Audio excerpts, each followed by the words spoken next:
அப்படி ஒரு வாய்ப்பு வர வேண்டும் என்று முஸ்லிம் சமுதாயம் நினைக்க துவங்குமோ என்னவோ, வரிசையாக தொடர் அடக்குமுறைகளை இங்கே செய்து கொண்டே இருக்கிறார்கள்.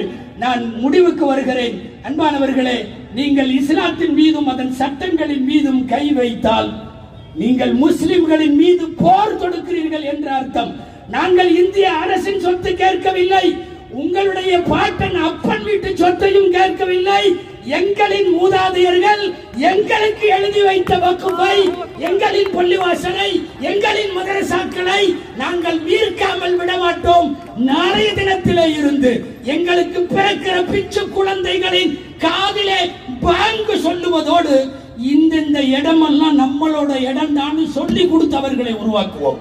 மீண்டும் மீண்டும் மீண்டும் முஸ்லிம் சமுதாயத்தின் மீது போர் தொடுக்க வேண்டாம். எல்லாம் வல்ல இறைவனிடம் பிரார்த்திப்போம். எல்லாம் வல்ல இறைவன் ஆக்கிரமிப்புகளை அக்கறப்படுத்துவானாக, ஆக்கிரமிப்பாளர்களையும் அப்புறப்படுத்துவானாக. ஆமீன். வ ஆகிரு தஅவானா அல்ஹம்துலில்லாஹி ரப்பில் ஆலமீன். அஸ்ஸலாமு அலைக்கும் வ ரஹ்மத்துல்லாஹி வ பரகாத்துஹு.